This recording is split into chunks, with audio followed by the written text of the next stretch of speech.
most franchisors, they have a concept, they kind of prove it out, and then they franchise, but they don't necessarily bring in folks with franchise experience, or at least bring on a board of advisors of people with that experience.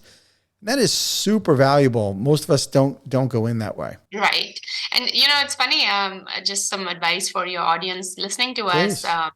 When you bring in a board of, even your first advisor for that matter, really, these are people just volunteering their time. I think if you ask, seldom we forget how we could just ask people for help, and they take us into their world of how they've done things and how they've grown their franchise. I know, Frank, you yourself grew I9 Sports, and I'm actually curious to tap into some of your brain and get some advice from you. Sure. Look, I'm happy. Let's just have a conversation here about it. Any way I can help you. What I'm so interested in is that you came from the opposite side as a franchisee. You get it. You lived as a franchisee. So I would imagine that was a huge influence on you, Devina, when you become a franchisor. You must be like, okay, here are some of the things I loved about being a franchisee, and here's some of the things now that I'm a franchisor on the other side, I'm going to do things differently. Yeah, absolutely. So I've lived in their shoes, right? Walked in their shoes. I think the first thing to me is the support that a franchisor can provide.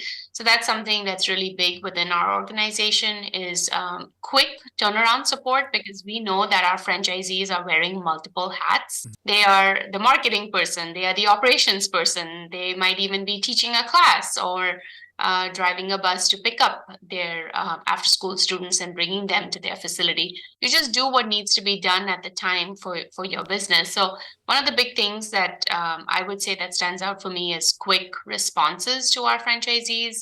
We have a ticketing system internally, Frank, for our franchisees, and we have a 24, 48-hour window that we get back to them on. And then the same stands for any new assets or marketing assets that they ask us to be created. We have a very strong team that supports them in their local grassroots marketing. I think that is really critical as part of a franchise brand, is making sure that the community that is around you within your couple mile radius knows about you. A lot of times parents will say, oh, we drive by your location every single day, we didn't even know you were right there. Right. So that's something else that we really believe in supporting, like any of the local grassroots events that families are doing. And then the third thing I would say is that our thing that we really look for in our franchisees is passion for this space. Yes. I think that's what makes a successful franchisee. If you're not passionate about, giving back to your community, your neighborhood, educating these children, growing the leaders for tomorrow, then this is not the right business for you. I've come across, so many people in my walk of life, or in general, even when they apply to our franchising system, and we are very quick to tell them, this might not be for you. That's great. Yeah, we absolutely need to do that. Devina, you know why I think the passion is so underrated is because when people hear that word passion, they think, oh, that person they love what they do and they have an interest. But it's more than that, because having passion means, to me, I also translate that as resilience, because if I really love what I do, I'm going to get through the tough times. And there's not a business that I know of that you're not going to have a tough day or a tough week or tough month or whatever. That's why the passion is so important. It's the reason why so many companies go out of business, is because the person didn't really love what they do, right? And they maybe made decisions that were very short term. Yeah, no, very true. It's a funny story there to share.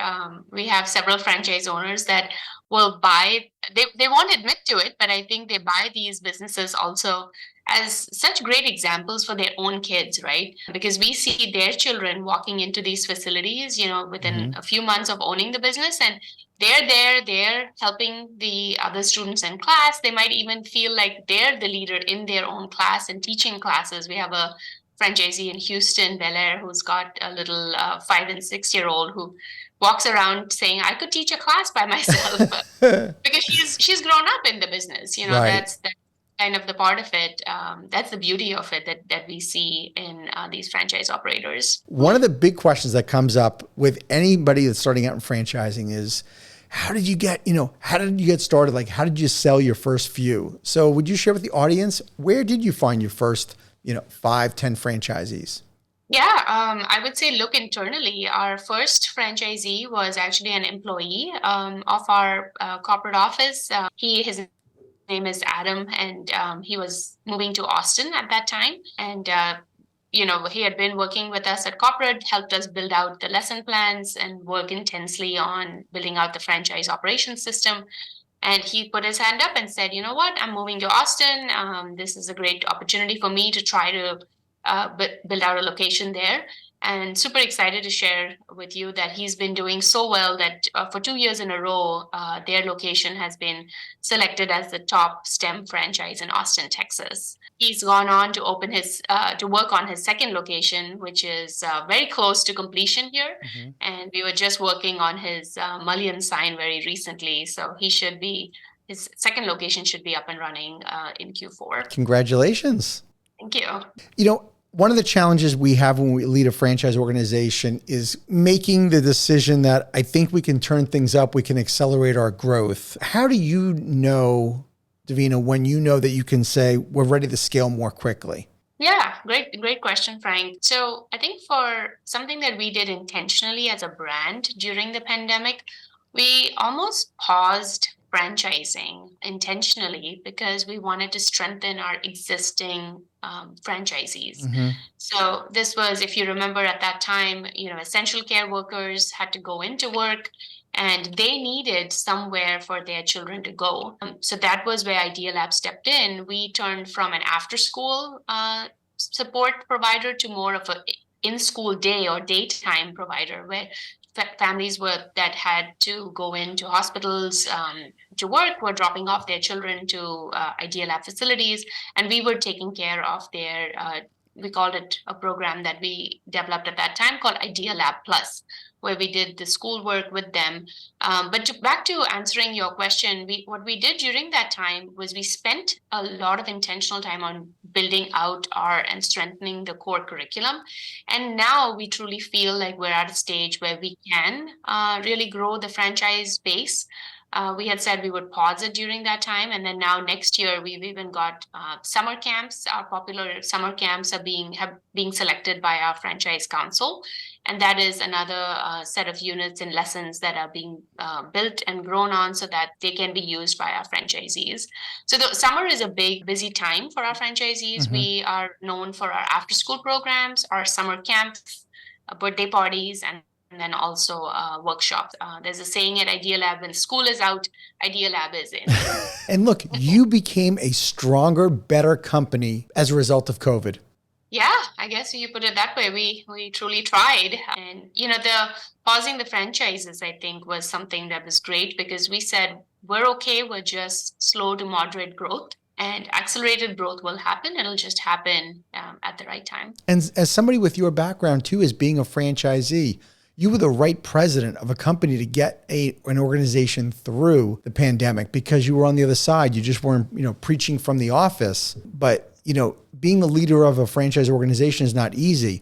But there's a different respect, I think, that fellow franchisees have when they know it's somebody that's walked in their shoes, right? And maybe you don't have to even be a franchisee, but if you as the founder or president you had run an operation, when you get it, there's just a different level of respect, and you're in the business ultimately of providing hope and providing security and comfort to your franchisees. And I think that's it was a blessing for them that you were the person in charge. Thank you for that compliment. That's appreciated. I will also say that the team that we have here, Frank, because one person alone cannot carry it all. So definitely we have a very committed and passionate team that supports me and supports the franchisees as well, because they're always looking to see what can they do better for the franchisees, whether it's offering, better coding classes. We enhanced those during the pandemic, or better cooking classes. So, we've been working on some of those that we do. So for a family that comes into our facility, like I've got a girl and a boy child, if they have different interests or varying interests, you kind of have everything in that STEM plus arts space that can be offered under one facility. Thank you for tuning into the Emerging Franchise Brands podcast. For additional insights, guest applications, and to stay connected, visit us at efbpodcast.com. The The Emerging Franchise Brands podcast is for entertainment purposes only, and the views expressed do not necessarily represent those of Emerging Franchise Brands, its host Frank Fumey, or Emerging Franchise Group LLC. Any discussed franchise or investment opportunity requires thorough investigation, obtaining proper disclosure documents, and expert consultation before making any investment decisions. The podcast and its host do not offer professional advice or endorsements, and they hold no responsibility for actions, representations, accuracy, or consequential damages related to the podcast content.